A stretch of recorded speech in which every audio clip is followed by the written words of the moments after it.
ഏറ്റവും പുതിയ വീഡിയോകളുടെ അപ്ഡേറ്റുകൾക്കായി ഞങ്ങളുടെ ചാനൽ സബ്സ്ക്രൈബ് ചെയ്യുക, ഒപ്പം ബെൽ ഐക്കൺ കൂടി അമർത്തുക. എയർവേ ബിൽ എങ്ങനെ തയ്യാറാക്കാം? ഒരു എയർവേ ബിൽ തയ്യാറാക്കുന്നത് എങ്ങനെയാണെന്ന് പഠിക്കാൻ ഉപഭോക്താക്കളെ സഹായിക്കുന്നതിന് വേണ്ടി JBS അക്കാദമി തയ്യാറാക്കിയ ട്യൂട്ടോറിയലാണ് ഈ പ്രസന്റേഷൻ. ഇവ പൊതുവായ മാർഗനിർദ്ദേശങ്ങൾ മാത്രമാണ്. സ്ഥലം மற்றும் നിയമപരമായ ആവശ്യങ്ങൾക്ക് അനുസരിച്ച് കൊടുത്തിട്ടുള്ള വിവരങ്ങൾ വ്യത്യാസപ്പെടാം.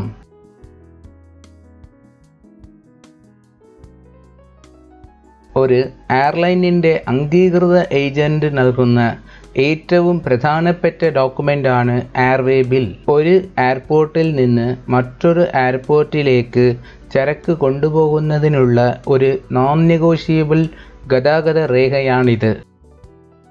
രാജ്യത്തിൻ്റെ കയറ്റുമതി കസ്റ്റംസ് ഫോർമൽ നടപടിക്രമങ്ങൾ പൂർത്തിയാക്കിയ ശേഷം സ്വീകരിക്കുന്ന ചരക്കുകളുടെ എയർ കാരേജിനായി എയർവേ ബിൽ വിതരണം ചെയ്യുന്നു. എന്നാലും സംഖ്യ റിസർവ് ചെയ്ത് കസ്റ്റംസ് ബ്രോക്കറിന് മുൻകൂട്ടി നൽകണം. ഷിപ്മെൻ്റ് കുറിച്ചുള്ള വിശദമായ വിവരങ്ങൾ നൽകി അത് ട്രാക്ക് ചെയ്യാൻ ഈ ഡോക്യുമെൻ്റ് സഹായിക്കുന്നു. ഇതിൽ ഏർപ്പെട്ടിരിക്കുന്ന എല്ലാ കക്ഷികൾക്കും ഡോക്യുമെൻ്റ് ചെയ്യുന്നതിന് വേണ്ടി എയർവേ ബില്ലിൽ ഒന്നിലധികം കോപ്പീസ് ഉണ്ടായിരിക്കുന്നതാണ്.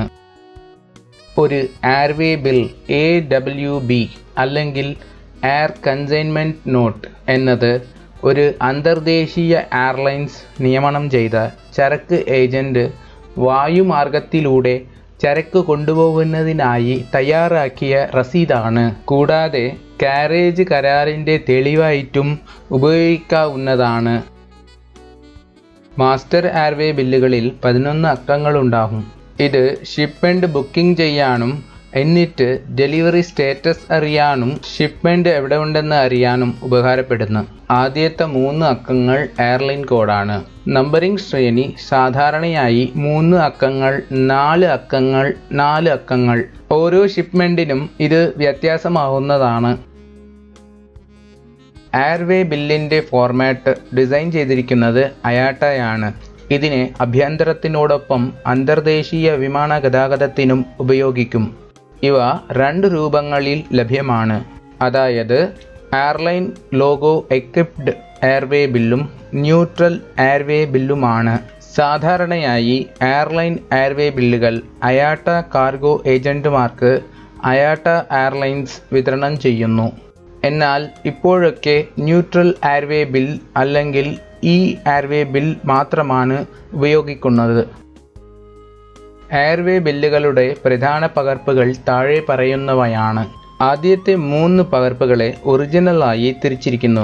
ഒറിജിനൽ 1 ഇഷ്യൂ ചെയ്യുന്ന കാരിയറിൻ്റെ പകർപ്പാണ്. ഒറിജിനൽ 2 കൺസൈനിയുടെ പകർപ്പാണ്. ഒറിജിനൽ 3 ഷിപ്പറുടെ പകർപ്പാണ്. പകർപ്പുകൾ നമ്പർ 4, 5, 6, 7 ഡെലിവറി രസീതിനും എത്തിച്ചേരേണ്ട സ്ഥലത്തിൻ്റെ വിമാനത്താവളത്തിലേക്കും 3ാമത്തെ കാരിയറിനും 2ാമത്തെ കാരിയറിനുമുള്ളതാണ്. കൂടാതെ പകർപ്പ് നമ്പർ 8 ഏജന്റിനുള്ളതാണ്. വിവരങ്ങൾ പ്രിൻ്റ് ചെയ്യുന്നതാണ് നല്ലത്, അതിനാൽ വ്യക്തമായിട്ട് വായിക്കാൻ കഴിയും. നിങ്ങൾക്ക് എയർവേ ബിൽ കൈകൊണ്ട് എഴുതിയാണ് ആവശ്യപ്പെടുന്നതെങ്കിൽ എല്ലാ പകർപ്പുകളിലും വിശദ വിവരങ്ങൾ വ്യക്തമാണെന്ന് ഉറപ്പാക്കുക. എളുപ്പം ഡെലിവറി ചെയ്യാൻ ഇത് കാരിയറിന് സഹായിക്കും. ഇപ്പോൾ എല്ലാം ഓൺലൈനും കമ്പ്യൂട്ടറൈസ്ഡും ആയതുകൊണ്ട് ഇത് പ്രായോഗികമല്ല. ഒരു എയർവേ ബിൽ തയ്യാറാക്കുമ്പോൾ ഈ മാർഗനിർദ്ദേശങ്ങൾ ഓർമ്മിക്കുക. വിവരങ്ങൾ പൂരിപ്പിക്കുന്നതിന് നിങ്ങളോടൊപ്പം സൂക്ഷിക്കുന്നതിനുള്ള പ്രധാന രേഖകൾ. 1ാമത് ഇൻവോയ്സ്. ഓരോ പാക്കേജിൻ്റെയും വിശദമായ വലുപ്പത്തിൻ്റെയും തൂക്കത്തിൻ്റെയും വിവരങ്ങൾ അടങ്ങിയ packing list. Letter of credit അല്ലെങ്കിൽ ഷിപ്പറുടെ നിർദ്ദേശകത്ത്. എയർലൈനിൻ്റെ ഫ്ലൈറ്റ് ബുക്കിംഗ് വിവരങ്ങൾ. ഷിപ്പർ. IEC ഇമ്പോർട്ട് എക്സ്പോർട്ട് കോഡ് രജിസ്ട്രേഷനിൽ കൊടുത്തിട്ടുള്ള ഷിപ്പറിൻ്റെ വിവരങ്ങൾ ഇൻവോയ്സിലും ഇവിടെയും ഒരുപോലെ നൽകണം. എന്നിരുന്നാലും 3ാം കക്ഷിയാണ് കയറ്റുമതി ചെയ്യുന്നതെങ്കിൽ 3ാം കക്ഷിയുടെ വിവരമാണ് ഇവിടെ കൊടുക്കേണ്ടത്. കയറ്റുമതിക്കാരൻ്റെ, അതായത് ഷിപ്പറിൻ്റെ പേരും വിലാസവും pincode, phone number, email ID എന്നിവയുടെ എല്ലാ കോൺടാക്റ്റ് വിവരങ്ങളും ശരിയായി നൽകിയിട്ടുണ്ടെന്ന് ദയവായി ഉറപ്പുവരുത്തുക. കൺസൈനി കയറ്റുമതി ഇൻവോയ്സ് അനുസരിച്ച് ഇറക്കുമതിക്കാരൻ്റെ അതായത് കൺസൈനിയുടെ വിവരങ്ങൾ ഇവിടെ നൽകുക. ലെറ്റർ ഓഫ് ക്രെഡിറ്റ് പ്രകാരം കയറ്റുമതി ചെയ്താൽ അത് ബാങ്കിലേക്ക് കൈമാറാം. ഇറക്കുമതിക്കാരൻ്റെ അതായത് കൺസൈനിയുടെ എല്ലാ കോൺടാക്റ്റ് വിവരങ്ങളും ഇറക്കുമതിക്കാരൻ്റെ പേരും വിലാസവും pincode, phone number, email ID എന്നിവ ശരിയാണെന്ന് ദയവായി ഉറപ്പുവരുത്തുക. കൺസൈനിയുടെ ഫോൺ നമ്പരും ഇമെയിൽ IDയും കൊടുക്കുന്നത് നേരത്തെ പ്രവർത്തനത്തിൽ ഉള്ളതുകൊണ്ട് ഇത് നൽകുന്നത് ഉചിതമാണ്. ഇഷ്യൂ ചെയ്യുന്ന കാരിയർ ഏജന്റിന്റെ പേരും സ്ഥലവും. ഏജന്റിന്റെ വിവരങ്ങൾ ഇവിടെ നൽകുക. ഏജന്റിന്റെ അയാറ്റ അതായത് international air transport association code. ഓരോ ഏജന്റിനും അവരുടെ തിരിച്ചറിയലിനായി അയാറ്റ ഒരു കോഡ് നൽകാറുണ്ട്. ഏജന്റിന്റെ അയാറ്റ കോഡ് ഈ കോളത്തിൽ കൊടുക്കുക. ഉദാഹരണം 14030288. Account number. ഈ കോളത്തിൽ കാരിയർ നൽകിയ അക്കൗണ്ട് നമ്പർ കൊടുക്കുക. പുറപ്പെടുന്ന വിമാനത്താവളം. ചരക്ക് പുറപ്പെടുന്ന വിമാനത്താവളത്തിൻ്റെ നഗരം ഏതാണെന്ന് ഇവിടെ എഴുതുക. ഇത് ഇൻവോയ്സിൽ നൽകിയിട്ടുണ്ട്. ആ വിവരങ്ങൾ അനുസരിച്ച് ഇവിടെ എഴുതുക. വിമാനത്താവളത്തിൻ്റെ നഗരത്തിൻ്റെ പേര് അഹമ്മദാബാദ് അല്ലെങ്കിൽ ബോംബെ പോലെ എഴുതണം. നിങ്ങൾക്ക് ഇവിടെ അയാറ്റ 3 ലെറ്റർ കോഡ് എഴുതാം. പക്ഷേ AMD അല്ലെങ്കിൽ BOM എന്നതിനു പകരം പൂർണ്ണമായി എഴുതുന്നതിനെയാണ് ശരിക്കും ശുപാർശ ചെയ്യുന്നു. റൂട്ടിങ്ങും എത്തിച്ചേരേണ്ട സ്ഥലവും. ലക്ഷ്യസ്ഥാനത്ത് എത്താൻ ഏറ്റവും മികച്ച മാർഗം കണ്ടെത്തുകയാണ് റൂട്ടിംഗ്. എന്നാൽ എയർ ഷിപ്മെന്റിൽ ഒന്നിൽ കൂടുതൽ സ്റ്റോപ്പ് പോയിന്റുകൾ ഉണ്ടാകാം. അതിനാലാണ് ഈ വിഭാഗത്തിൽ 2 നിരകൾ നൽകിയിരിക്കുന്നത്. 2 സ്ഥലത്തിന്റെ പേര്, ബൈ കാരിയറിന്റെ പേര്. ഈ വിവരങ്ങൾ നിങ്ങൾക്ക് എയർലൈനിൽ നിന്ന് ലഭിക്കും. ഉദാഹരണം 2 DXB by EK, 2 LHR by EK. എത്തിച്ചേരേണ്ട വിമാനത്താവളം. ലക്ഷ്യസ്ഥാന എയർപോർട്ട് ഇൻവോയ്സിൽ കൊടുത്തിരിക്കുന്നു. ഇൻവോയ്സിലുള്ള വിവരങ്ങൾ ദയവായി ഇവിടെ നൽകുക. ലോകത്തിലുള്ള ഓരോ വിമാനത്താവളത്തിനും അയാറ്റ 3 അക്ഷര കോഡുകൾ കൊടുത്തിട്ടുണ്ട്. അത് ഇവിടെ ഉപയോഗിക്കാം. അല്ലെങ്കിൽ നിങ്ങൾക്ക് മുഴുവൻ നഗരനാമവും എഴുതാം, ടൊറാൻഡോ പോലെ. ഫ്രൈറ്റ് അല്ലെങ്കിൽ ഡേറ്റ്. എയർലൈൻസ് കമ്പനിയെ അനുസരിച്ച് ഫ്രൈറ്റ്, ഡേറ്റ് എന്നിവയുടെ വിവരങ്ങൾ വ്യത്യാസപ്പെടാം. ഷിപ്പിംഗ് കമ്പനിയെ അനുസരിച്ച് ഫ്രൈറ്റ്, ഡേറ്റ് ഇവിടെ എഴുതുക. അക്കൗണ്ടിംഗ് വിവരങ്ങൾ. ഈ ഫീൽഡിൽ എന്തെങ്കിലും പ്രത്യേക അക്കൗണ്ടിംഗ് വിവരങ്ങൾ കൊടുക്കേണ്ടതാണ്. ഉദാഹരണത്തിന് പണമടയ്ക്കൽ രീതി, ഫ്രൈറ്റ് പ്രീപെയ്ഡ് അല്ലെങ്കിൽ കളക്ട്, സർവീസ് തരം ലെവൽ EXW അതായത് എക്സ് വർക്സ് അല്ലെങ്കിൽ airport to airport standard service. Currency. ഈ കോളത്തിൽ കറൻസി കോഡ് എഴുതുക. ഇവിടെ ഉത്ഭവ രാജ്യത്തിൻ്റെ കറൻസി കോഡാണ് കൊടുക്കേണ്ടത്. കുറിപ്പ്: മാസ്റ്റർ എയർവേ ബില്ലിനായുള്ള അയാട്ട മാനദണ്ഡങ്ങൾ അനുസരിച്ച് അത് തയ്യാറാക്കിയ സ്ഥലത്തിൻ്റെ കറൻസി കോഡ് എല്ലായ്പ്പോഴും എഴുതുക. ഉദാഹരണം: കയറ്റുമതി ഇന്ത്യയിൽ നിന്നാണെങ്കിൽ INR ഉപയോഗിക്കുക. ഹൗസ് എയർവേ ബില്ലുമായിട്ടുള്ള കറൻസി കോഡിന് നിങ്ങൾക്ക് ഇൻവോയ്സിലുള്ള കറൻസി കോഡ് ഉപയോഗിക്കാം. ഇൻവോയ്സിലുള്ള കറൻസി കോഡ് ഉപയോഗിച്ച് ഈ കോളം പൂരിപ്പിക്കുക. 12 CHGS കോഡ്. ഈ കോളത്തിൽ പണമടയ്ക്കൽ എവിടെയാണെന്ന് സൂചിപ്പിക്കുന്ന CHGS കോഡ് പൂരിപ്പിക്കേണ്ടതാണ്. പ്രീപെയ്ഡിനായി P, കളക്റ്റിനായി C എന്നിവ ഇവിടെ നൽകുക. Weight bar volume.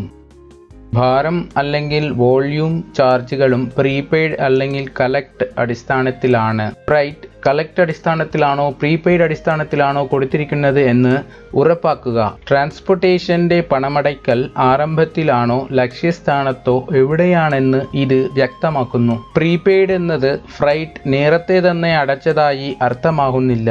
അതിനർത്ഥം അത് തുടക്കസ്ഥാനത്തിൽ തന്നെ നൽകപ്പെടും എന്നാണ്. ചാർജബിൾ വെയിറ്റ് കണക്കാക്കുന്നത് എങ്ങനെയെന്ന് വിശദീകരിക്കുന്ന പ്രത്യേക വീഡിയോ JBS അക്കാദമി യൂട്യൂബ് ചാനലിൽ കാണുക. അതർ മറ്റു ചാർജുകളും പ്രീപെയ്ഡ് അല്ലെങ്കിൽ കളക്ട് അടിസ്ഥാനത്തിലാണ്. Declared value for carriage. വാണിജ്യ ഇൻവോയ്സിൽ നിന്ന് കാരേജിനായി കൊടുത്തിട്ടുള്ള വാല്യൂ ദയവായി ഇവിടെ നൽകുക. അവിടെ കൊടുത്തിട്ടില്ലെങ്കിൽ ദയവായി NVD നോ വാല്യൂ ഡിക്ലെയർഡ് എന്ന് നൽകുക. കാരേജിന്റെ വാല്യൂ എഴുതേണ്ടത് നിർബന്ധമല്ല. എന്നിരുന്നാലും വിലപ്പെട്ട ചരക്കിന്റെ കാര്യത്തിൽ കാരേജിന്റെ വാല്യൂ ഡിക്ലെയർ ചെയ്യുന്നത് ശുപാർശ ചെയ്യുന്ന ഒരു രീതിയാണ്. കൂടാതെ കാരേജിന്റെ ഡിക്ലെയർഡ് വാല്യൂവിന് കൊടുത്തിട്ടുള്ള ടാരിഫ് അനുസരിച്ച് എയർലൈൻ വാല്യുവേഷൻ ചാർജസ് ഈടാക്കും. Declared value for customs. Total declared value for customs കയറ്റുമതി ഇൻവോയ്സ് വാല്യൂ ആകാം. വാണിജ്യ ഇൻവോയ്സിൽ നിന്ന് കാരേജിനായി കൊടുത്തിട്ടുള്ള വാല്യൂ ദയവായി നൽകുക. കൊടുത്തിട്ടില്ലെങ്കിൽ ദയവായി NVC no value for customs അല്ലെങ്കിൽ NVD നോ വാല്യൂ ഡിക്ലെയർഡ് എന്ന് എഴുതുക. തുക എഴുതേണ്ടത് നിർബന്ധമല്ല. Amount of insurance. Carrier insurance offer ചെയ്യുകയാണെങ്കിൽ ആ ഇൻഷുറൻസ് എയർവേ ബില്ലിന്റെ പിൻവശത്ത് സൂചിപ്പിച്ചിരിക്കുന്ന നിബന്ധനകളും വ്യവസ്ഥകളും പാലിക്കുകയാണെങ്കിൽ ഇൻഷുർ ചെയ്ത കൃത്യമായ തുക ഇവിടെ എഴുതുക. ഇൻഷുറൻസിന്റെ തുക ഷിപ്പർ വിവരങ്ങളിൽ കണ്ടെത്താൻ കഴിയും.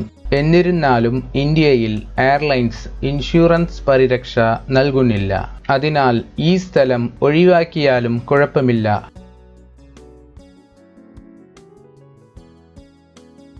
Handling information. കൈകാര്യം ചെയ്യേണ്ട വിവരങ്ങൾ ഇൻവോയ്സ് പാക്കിംഗ് പട്ടികയിൽ ഉണ്ടാവുന്നതാണ്. ഇവിടെ മാർക്കുകളും നമ്പറുകളും ഇൻവോയ്സ് പാക്കിംഗ് ലിസ്റ്റിൽ നിന്നും ദയവായി നോക്കിയിട്ട് എഴുതുക.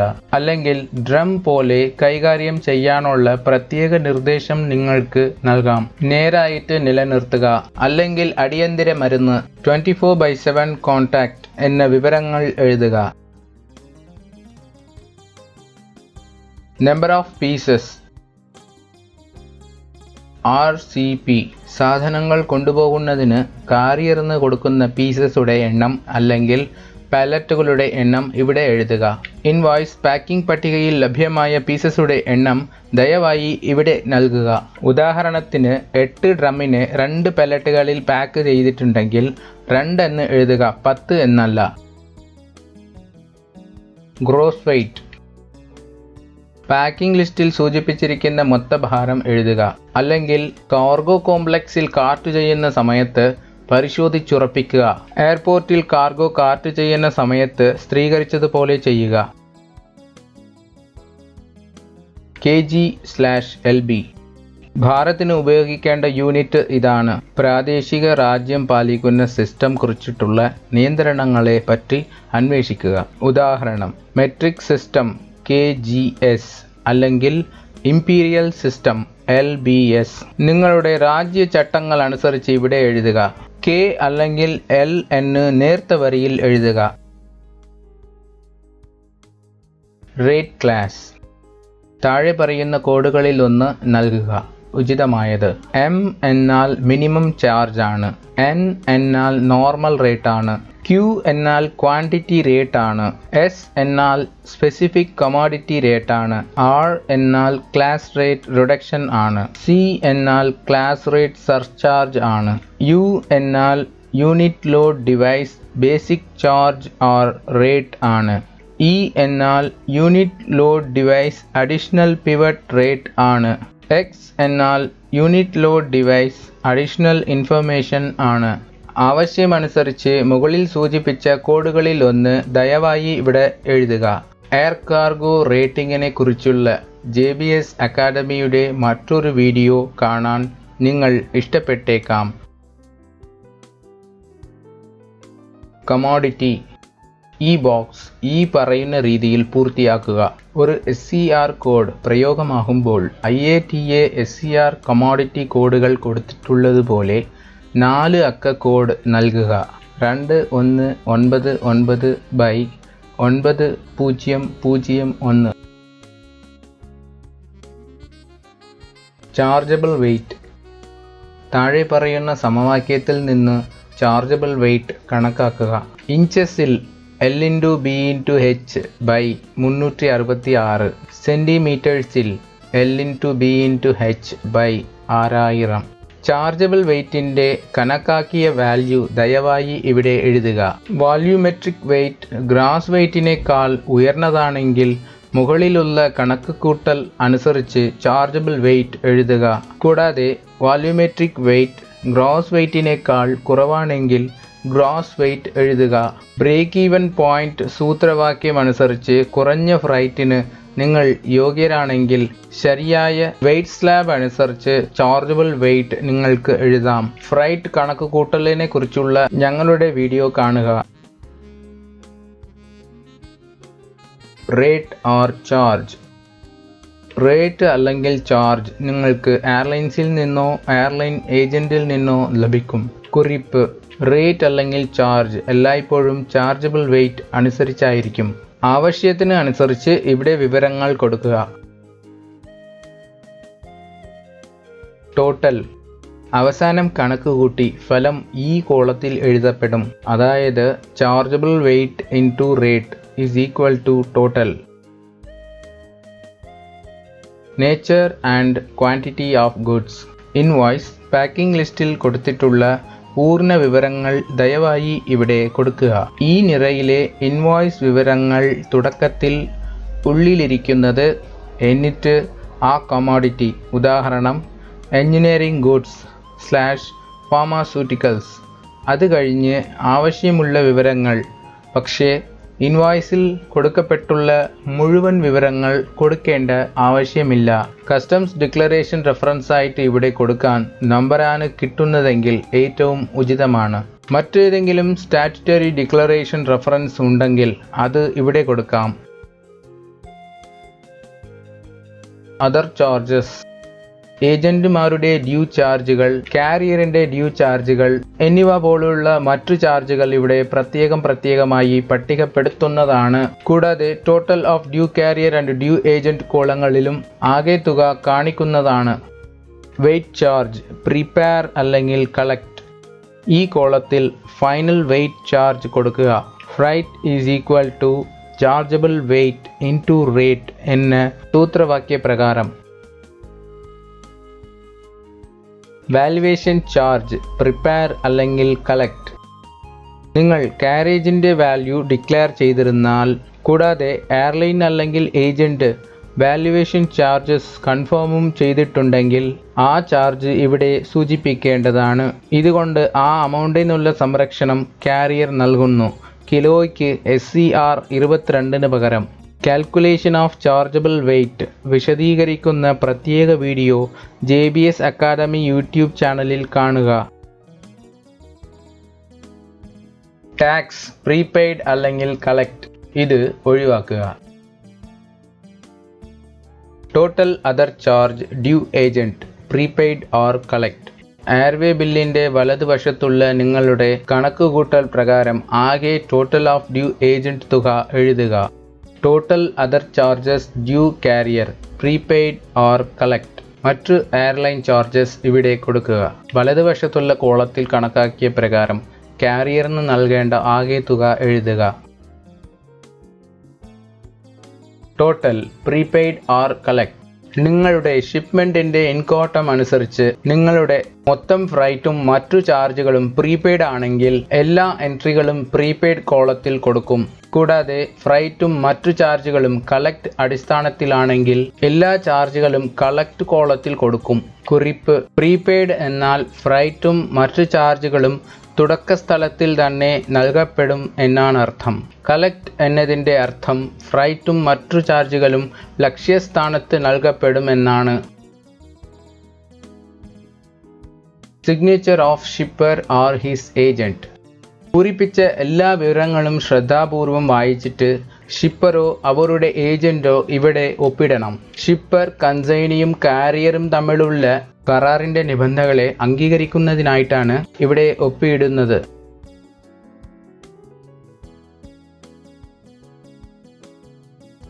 Executed on date.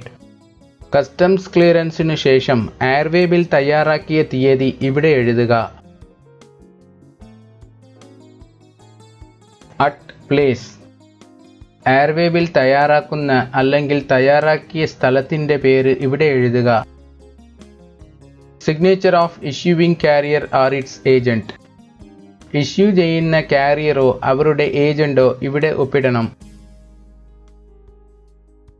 താഴെയുള്ള എല്ലാ വിവരങ്ങളും എയർലൈൻസ് നൽകണം. ഫ്രൈറ്റ് കളക്ട് ഷിപ്മെന്റിനായി. ഒന്നാമത് കറൻസി പരിവർത്തന നിരക്കുകൾ. രണ്ടാമത് ഡെസ്റ്റിനേഷൻ കറൻസിയിൽ CC ചെക്കുകൾ. മൂന്നാമത് ലക്ഷ്യസ്ഥാനത്തുള്ള ചാർജസ്. നാലാമത് ടോട്ടൽ കളക്ട് ചാർജസ്. ഒരു കാരിയർ നൽകുന്ന എയർവേ ബിൽ ഒരു മാസ്റ്റർ എയർവേ ബില്ലാണ്. ഇത് യഥാർത്ഥ ഷിപ്പറിനാണ് നൽകുന്നതെങ്കിൽ അത് യഥാർത്ഥ കൺസൈനിയെയോ കൺസൈനിയുടെ ഏജന്റിനെയോ, ഒരുപക്ഷെ ഷിപ്മെന്റ് ലെറ്റർ ഓഫ് ക്രെഡിറ്റിൽ ആണെങ്കിൽ ലക്ഷ്യസ്ഥാനത്തെ ബാങ്കിനെയോ കാണിക്കും. ഇത് ഒരു ഫോർവേഡറിന് നൽകുന്നതെങ്കിൽ അത് ഫോർവേഡർമാരെ ഷിപ്പർ എന്നും ഫോർവേഡറുടെ ലക്ഷ്യസ്ഥാനത്ത് ഏജന്റ് അല്ലെങ്കിൽ ഓഫീസ് എന്നിവയെ കൺസൈനിയായി ലിസ്റ്റ് ചെയ്യും. ഇത്തരം കേസുകളിൽ ഫോർവേഡർ അവരുടെ സ്വന്തം എയർവേ ബിൽ യഥാർത്ഥ ഷിപ്പർക്ക് യഥാർത്ഥ കൺസൈനിയുടെ വിവരങ്ങളുമായി നൽകും. അത്തരമൊരു എയർവേ ബില്ലിനെ ഹൗസ് എയർവേ ബിൽ എന്നാണ് അറിയപ്പെടുന്നത്.